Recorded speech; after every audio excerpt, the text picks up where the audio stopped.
السلام عليكم ورحمة الله وبركاته. الحمد لله والصلاة والسلام على رسول الله.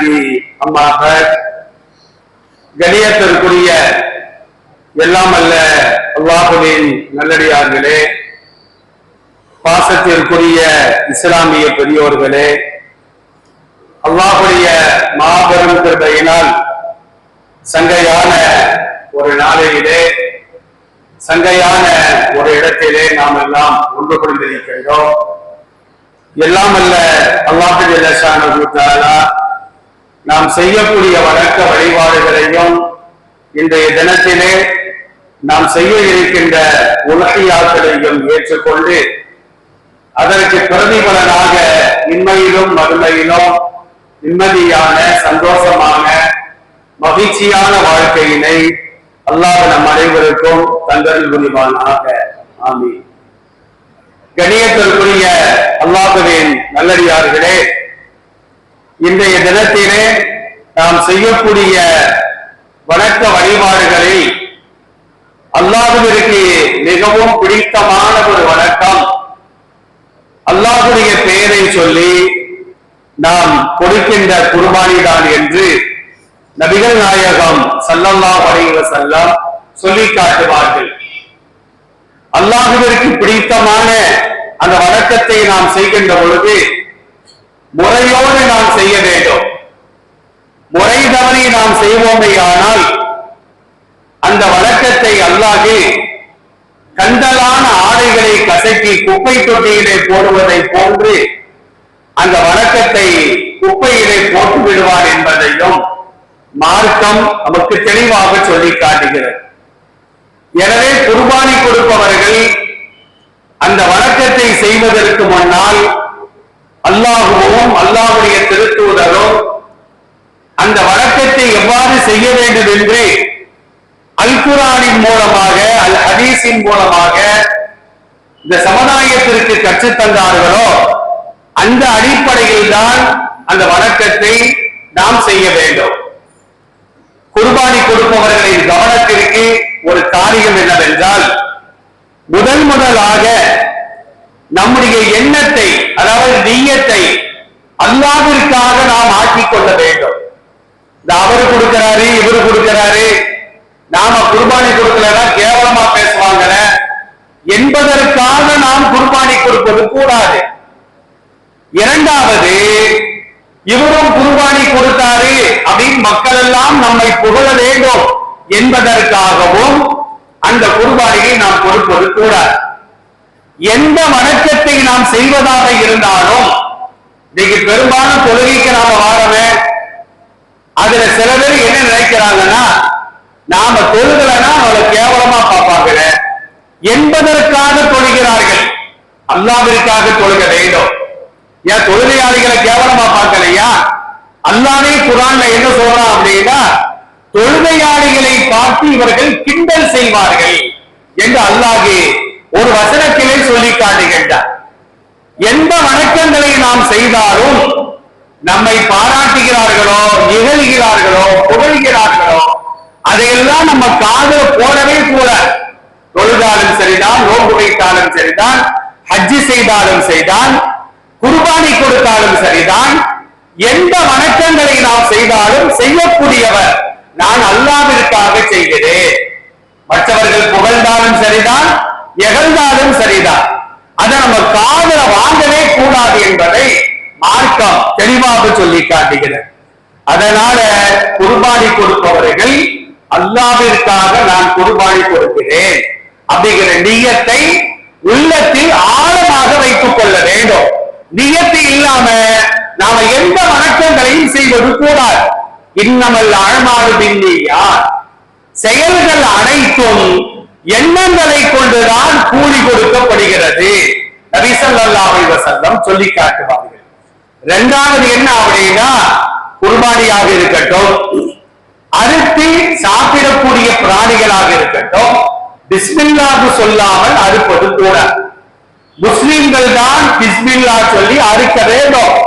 ஒரு சகோதர சமுதாயத்தை சார்ந்தவர் 1000 பிஸ்மில்லா சொன்னாலும் சரிதான், அந்த பிராணியை சாப்பிடுவது கூடாது. குறிப்பாக குர்பானி பிராணியை யார் குர்பானி கொடுக்கிறாரோ சம்மாவ கப்பர யுசம்மி வயுகப்பிரு, ரசூலுல்லாஹை பற்றி ஹதீஸ்கள்ல வந்து ரசூலுல்லாஹ் என்ன செய்வாங்கன்னா தன் கையினாலேயே அறுப்பார்கள், பிஸ்மில்லாஹ் சொல்வார்கள், தக்பீர் சொல்வார்கள். நம்மளுக்கு அறுக்க தெரியலையா, அறுக்க தெரிந்த ஒரு முஸ்லிமை கொண்டு வந்து பிஸ்மில்லாஹ் சொல்லி தக்பீர் சொல்லி நாம் அறுக்க வேண்டும் என்பதையும் அல் குர்ஆனும் அல் ஹதீஸும் தெளிவாக சொல்லி காட்டுகின்றன. மூன்றாவது விஷயம் என்ன அப்படின்னா, அரைக்கின்ற கத்தி கூர்மையானதாக இருக்க வேண்டும். ஆயிஷா ரலியல்லாஹு அன்ஹா அறிவிக்கக்கூடிய செய்தி அபூதாவுதுங்கிற நூல்ல 2794வது செய்தியாக பதிவு செய்யப்படுகிறது. நபி ஸல்லல்லாஹு அலைஹி வஸல்லம் சொன்னார்கள், குர்பானி பிராணியை கொண்டு வாருங்கள். கொண்டு வரப்பட்டது. ஆயிஷாவை பார்த்து சொன்னார்கள், அலும்பி அல் புதியா, கத்தியை நல்லவரமாக தீட்டிக்கொள். பின்பு அந்த கத்தியை கொண்டு என்ன செஞ்சாங்கன்னா கிடாவை கிடத்தி ஒரு பக்கமாக படுக்க வைத்து நபி ஸல்லல்லாஹு அலைஹி வஸல்லம் பிஸ்மில்லாஹ் சொல்லி தக்பீர் சொல்லி தன் கையினாலே அறுத்தார்கள் என்று அந்த ஹதீஸிலே தெளிவாக வருகிறது. அதனால ஆயுதங்கள் கூர்மையானதாக இருக்க வேண்டும். ஆயுதத்தை தீட்டும் பொழுது பிராணிகளுக்கு முன்னால் தீட்டுவது கூடாது. ஆட்டை படுக்க வச்சுக்கிட்டு ஆட்டுக்கு முன்னாலே தீட்டலாமா? சில பேர் அப்படி தீட்டுறாங்க. தீட்டுவது கூடாது. ஒரு பிராணி பார்க்க மற்றொரு பிராணியை அறுப்பதும் கூடாது. இஸ்லாம் வந்து ஜீவ காருண்யத்தை 1400 ஆண்டு காலமாக இந்த உலகத்திலே தெளிவாக சொல்லி காட்டுகிறது. நீ அறுத்தாலும் நல்ல விதமாக அறுக்க வேண்டும். ஒரு உயிரினத்தை கொல்லும்படி இஸ்லாம் சொல்லுகிறது. பாம்பு, தேளு, அதை கொல்வதாக இருந்தால் ஒரே அடியிலே அடித்துக் கொள்ள வேண்டும். சித்திரவதைப்படுத்துவது கூடாது. நெருப்பிலே தூக்கி போடுவது கூடாது. சுடுநீரை ஊற்றுவது கூடாது. அதெல்லாம் இந்த சமுதாயம் செய்து வருகிறது. அப்ப ஆடு மாடுகள், கோழிகள், ஒட்டகங்கள் அறுப்பதாக இருந்தால் கூர்மையான ஆயுதத்தை கொண்டு அறுக்க வேண்டும். பிராணிகளுக்கு முன்னால் ஆயுதத்தை தீட்டுவது கூடாது. ஒரு பிராணி பார்க்க மற்றொரு பிராணியை அறுப்பது கூடாது. நமக்கு உணர்வுகள் இருப்பதை போன்றுதான் அந்த பிராணிகளுக்கு உணர்வுகள் இருக்கும். பயம் ஏற்படும். பயத்துல என்ன செய்யணும்னா அந்த பிராணிகளின் உடலிலே ரசாயன மாற்றங்கள் ஏற்படும். ரத்தம் இறைச்சியோடு கலந்துவிடும். அந்த இறைச்சியை நாம சாப்பிட்டோம் அப்படின்னா விஷமாக கூட போய்விடும் என்பதாக இன்றைக்கு மருத்துவர்கள், அறிவியலாளர்கள் சொல்லி காட்டுகின்றார்கள். நபி ஸல்லல்லாஹு அலைஹி வஸல்லம் ஒரு சஹாபி என்ன செய்யறாங்கன்னா ஒரு ஆட்டை அடுப்பதற்காக கிடத்தி வைத்திருக்கின்றார். ஆட்டை படுக்க போட்டுக்கிட்டு கத்திய தீட்டுறார். அப்ப ரசூலுல்லாஹ் கேட்கிறாங்க, வயில நீ நாசமா போ. ரசூலுல்லாஹ் சொல்றாங்க, அறத்த அன்துமித்தகா மௌத்தாத்தி, இந்த பிராணியை பல தடவை மரணமாக்குவதற்கு நீ நாடுகின்றாயா? சில மருத்துவர்கள் என்ன செய்வாங்கன்னா நோயாளிகளுக்கு ஊசி போடுவாங்க. இவர் ஊசின்றவரை இவருக்கு வயிறுலாம் கலைக்கிறோம். இவருக்கு முன்னாடி இன்ஜெக்ஷன் எடுக்கிறது, அப்படி தூக்குறது, தட்டுறது, அதுவே பாதி மௌத்தாகிடுவார். அப்ப நல்ல மருத்துவர்கள் என்ன செய்வாங்கன்னா மறைமுகமாக சென்று ஊசியிலே மருந்தை ஏற்றிவிட்டு பேச்சு கொடுத்துட்டே உங்க பேர் என்ன, உங்க அப்பா பேர் என்ன, நீங்க என்ன வேலை பாக்குறீங்க சொல்லிட்டு இருக்கும்போது இன்ஜெக்ஷன் உள்ள கொடுத்திடுவாங்க. இது நல்ல மருத்துவர்கள். அந்த மாதிரி இஸ்லாம் என்ன சொல்றது அப்படின்னா அந்த பிராணிகளுக்கு முன்னால் கத்தியை தீட்டாதீர்கள். ஒரு பிராணி பார்க்க மற்றொரு பிராணியை அறுக்காதீர்கள் என்று நபி ஸல்லல்லாஹு அலைஹி வஸல்லம் சொல்லி காட்டுவார்கள். அருமையானவர்களே, இப்ப நம்ம குர்பானி கொடுக்கிறோம். நம்ம மனைவி, நம்முடைய சகோதரி, நம்முடைய மகள், அத்தா நான் அறுக்கட்டா, எனக்கு ஆசையா இருக்குது, பெண்கள் அறுக்கலாமா அப்படின்னா தாராளமாக அறுக்கலாம். அறுத்து பழகுவதுதான் கூடாது. அவர்களுக்கு அறுக்க தெரிந்தால் ஆடு என்ன ஒட்டகத்தை கூட அவர்கள் அறுக்கலாம் என்பதை நபிகள் நாயகம் ஸல்லல்லாஹு அலைஹி வஸல்லம் சொல்வார்கள். சில பேர் என்ன செய்யறாங்க அப்படின்னா மாட்டு இறைச்சி தயார் பண்றாங்கல, அந்த கூடங்களுக்கு நாம் சென்று பார்க்கும் பொழுது மாடுகளை படுக்க வைப்பதற்காக ஒரு சுத்தியலால் ஓங்கி தலையிலே அடிப்பார்கள். அதுக்கு ஆங்கில ஸ்டன்னிங் என்று சொல்லப்படும். ஓங்கி அடிப்பார்கள். ட்ரில் மிஷினை வச்சு தலையில ஓட்டம் போடுறாங்க சில பேரு. அந்த மாதிரி இறைச்சிகளை வாங்கி சாப்பிடுவது இந்த மார்க்கெட்டை பொறுத்த மட்டிலும் ஹராம். அது இறைச்சி அல்ல. ஹலாலான இறைச்சி என்று சொன்னால் சகோதர சமுதாயத்தை சார்ந்தவர்கள் அது ஒரு தப்பு கணக்கே போட்டு வச்சிருக்கிறாங்க. அது ஒரு மத சடங்கு நினைக்கிறாங்க. ஹலால் என்று சொன்னால் கழுத்திலே கூர்மையான கத்தியை வைத்து மூச்சு குழாய், உணவு குழாய், இரத்த குழாய் இந்த மூன்றையும் ஒரு சேர அறுப்பதற்கு பெயர்தான் ஹலால் என்று மார்க்கம் சொல்லுகிறது. இந்த அடிப்படையிலே நாம பிராணியை அறுத்தாதான் ரத்தங்கள் வேகமாக வெளியாகும். ஒரே வெட்டில தலையை வெட்டுன்னு வச்சுக்கிறோம், மூளைக்கும் அந்த உடலுக்கும் தொடர்பில்லாமல் போய்விடும். ஆனால் தலையை தனியா எடுக்காம இந்த மூன்று குழாய்களை, இரத்த குழாய், உணவு குழாய், அதே நேரத்துல அந்த மூச்சு குழாய் இவைகளை அறுத்தால் மூளை என்ன சொல்லும் தெரியுமா? எனக்கு ரத்தம் வரமாட்டேங்கிற, ரத்தத்தை அனுப்புங்க அந்த உடலுக்கு ஆர்டர் கொடுக்கும், கட்டளையிடும். அப்போ உடல் என்ன செய்யும் அப்படின்னா வேகமாக துடித்து ரத்தத்தை அனுப்புகின்ற பொழுது ரத்த குழாய் கட்டா இருக்கிற ரத்தம் எல்லாம் சீக்கிரமா வெளியாகிடும். அந்த பிராணி சீக்கிரமாக உயிரை இழந்துவிடும் என்பதாக இன்றைக்கு அறிவியல் தெளிவாக சொல்லி காட்டுகிறது. அதனால சில பேர் என்ன செய்யறாங்க அப்படின்னா பெருநாள் அன்று அல்லது பெருநாளைக்கு ஒரு சில தினங்களுக்கு முன்னால் ஆடுகளை மோத விடுகிறார்கள், மாடுகளை மோத விடுகிறார்கள், காயங்கள் ஏற்படுகிறது, கொம்புகள் உடைந்து விடுகிறது. இந்த மாதிரி எந்த பிராணிகளையும் மோதவிட்டு சண்டையிட்டு சில பேர் சேவல் சண்டை சேவல் அப்படின்னே வளர்க்கிறாங்க. ஒரு நண்பர் கூட சொன்னாரு, சேவல்ங்கிறது ஆண் இனம், எந்த ஆண் இனமாக இருந்தாலும் கூட அதற்கு பருவ வயது வந்துவிட்டால் அதற்கு ஒரு ஜோடி தேவை.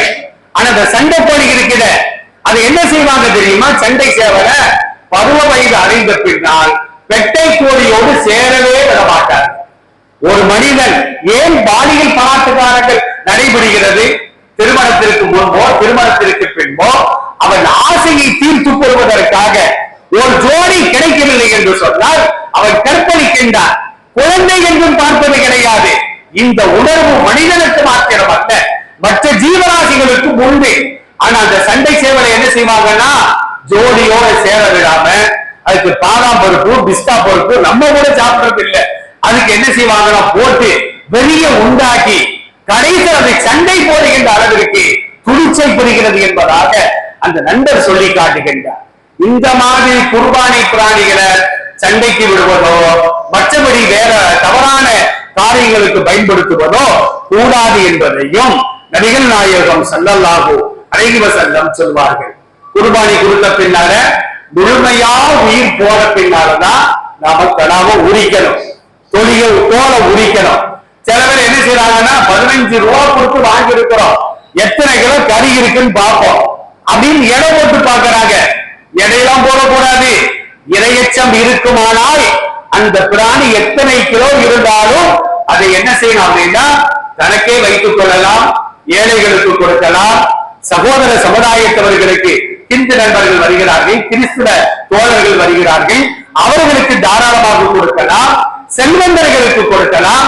சில வீடுகளை என்ன செய்யறாங்கன்னா குர்பானி இறைச்சி அன்பளிப்பா வந்தா நாங்களே குர்பானி கொடுக்கிறோம், எங்களுக்கு வேண்டாம் அப்படின்னு அன்பளிப்பை மறுத்து விடுகிறார்கள்.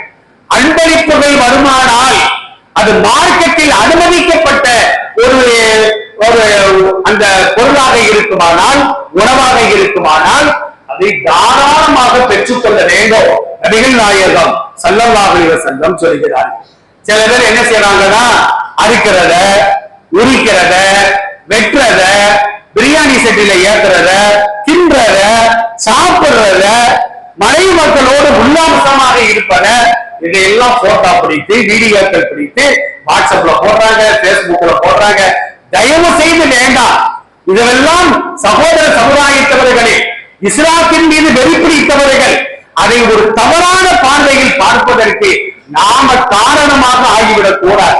பெரும்பாலும் இஸ்லாமியர்கள் என்ன செய்யறாங்கன்னா பெருநாள் அன்னைக்கு மனைவி மக்களோடு மறைக்க வேண்டிய அந்த உணவை என்ன செய்யறாங்கன்னா ஹிஜாப் இல்லாம முகத்தை மறைக்காம மனைவி மக்களோடு கை கொடுத்து தோல்ல கையை போட்டுக்கிட்டு கெட்டி புடிச்சுக்கிட்டு போட்டோ எடுத்து என்ன செய்யறாங்கன்னா வலைதளங்களிலே போடக்கூடிய ஒரு மோசமான ஒரு கலாச்சாரம். அதை எதிர்த்து பேசினால் நாம நம்ம மனைவியோட நிக்கலாம், அடுத்தவன் பொண்டாட்டியோட நிக்க கூடாது. ஒருத்தர் எனக்கு அனுப்புறான். இந்த மாதிரி மோசமான கலாச்சாரங்கள் எல்லாம் இன்னைக்கு சமுதாயத்திலே வேரோடு இருப்பதை வேதனையான கண்களோடு நாம் பார்த்து வருகின்றோம். அருமையானவர்களே, இறைச்சியை 3 பங்கு வைக்கணுமா? தேவையே இல்லை. நம்ம ஃபேமிலி பெருசா இருக்கா, முழு ஆட்டையும் முழு மாட்டையும் முழு ஒட்டகத்தை கூட நாமளே வச்சுக்கலாம். ஏழைகளுக்கு கொடுக்கலாமா? தாராளமா கொடுக்கலாம். நீங்கள் சாப்பிடுங்கள், யாசிப்பவர்களுக்கு கொடுங்கள், யாசிக்காதவர்களுக்கு கொடுங்கள். சூரத்து ஹஜ்ஜில் அல்லாஹ் சொல்லி காட்டுகின்றார். நாம வச்சுக்கலாம். யாசிப்பவர் யார் யாசிப்பா? ஏழைகள் யாசிப்பார்கள். அவர்கள் மனத்தை பார்ப்பது கூடாது, அவர்களுக்கு தாராளமாக கொடுக்கலாம். இரண்டாவது, யாசிக்காதவர்கள் யார்? செல்வந்தர்கள் யாசிக்க மாட்டார்கள், அவர்களுக்கும் தாராளமாக கொடுக்கலாம் என்பதை நபிகள் நாயகம் ஸல்லல்லாஹு அலைஹி வஸல்லம் அவர்களுக்கு அல்லாஹ் சட்டமாக சொல்லி காட்டுகின்றார். தயவு செய்து உரிப்பவருக்கு கூலியாக கொடுப்பது கூடாது. நீ உரிச்சதுக்காண்டி தோலை வச்சுக்க, நீ உரிச்சதுக்காண்டி ஒரு கறியை வச்சுக்க, தலையை வச்சுக்கோ, குரலை வச்சுக்க. தயவு செய்து குர்பானி இறைச்சியை கூலியாக கொடுத்தாலோ விற்பனைக்கு கொடுத்தாலோ அந்த குர்பானி அல்ல. நமக்கு பிரியமானதைத்தான் ஏழைகளுக்கு நாம் கொடுக்க வேண்டும். சில செல்வந்தர்கள் மனைவிட்டு அந்த பாத்திமா அந்த தலையை தூக்கி வச்சுக்க, நாளைக்கு தகடி போட்டுக்கிடுவோம், இந்த குடல் தூக்கி வச்சுக்க, நாளைக்கு ஏதாவது நம்ம சாணா காய்ச்சிக்கிறோம். பிரியமானதை எடுத்து வைப்பது கூடாது. நமக்கு பிரியமானதைத்தான் மற்றவர்களுக்கு நாம் வழங்க வேண்டும். நீங்கள் பிரியமான ஒன்றை அல்லாஹ்வின் பாதையிலே செலவு செய்யாத வரையிலும் நீங்கள் நன்மையை பெற்றுக் கொள்ள முடியாது. அல் குர்ஆன் தெளிவாக சொல்லி காட்டுகிறது. நமக்கு தேவைன்னா கடையில் போய் வாங்கிக்கிற வழியாக அல்லாஹ் செல்வத்தை தந்திருக்கிறானே. ஏழைகள் கூட தனக்கு பிரியமானதை தர்மம் செய்கிறார்கள். ஆனா ஒரு சில செல்வந்தர்கள் முழு ஆட்டை பிரிச்சு தூக்கி வைக்கி யாருக்கும் கொடுக்க கூடாது அப்படின்னு வச்சா இது குர்பானி அல்ல, உனக்காக வேண்டி அறுத்த பிராணி என்பதையும் மார்க்கம் நமக்கு தெளிவாக சொல்லி காட்டுகிறது. அருமையானவர்களே, குர்பானி கொடுத்த பின்னால யாரெல்லாம் இந்த குர்பானியை என்னிடமிருந்தும் என் குடும்பத்தாரிடமிருந்தும் ஏற்றுக்கொள்வாயாக அப்படின்னு தமிழ்ல, உருதுல, ஆங்கிலத்துல, மலையாளத்துல அல்லாஹ்வுக்கு பாசையெல்லாம் தர கிடையாது. நாம துவா செய்ய வேண்டும். முக்கியமா அல்லாஹ் பார்க்கிறது அல்லாஹ்வுக்கு ரத்தமும் தேவையில்லை, இறைச்சியும் தேவையில்லை. நம்முடைய இறையச்சத்தை தான் அல்லாஹ் விரும்புகிறார் என்று ஒரு வசனத்தின் மூலமாக அல்லாஹ் சொல்லி காட்டுகின்றார். இன்ஷா அல்லாஹ் இப்போது நாம் பெருநாள் தொழுகைக்காக தயாராக இருக்கின்றோம். நாம் செய்யக்கூடிய குர்பானிகளை அல்லாஹ் முழுமையாக ஏற்றுக்கொள்வானாக. அஸ்ஸலாமு அலைக்கும் வரஹ்மத்துல்லாஹி வபரகாத்துஹு.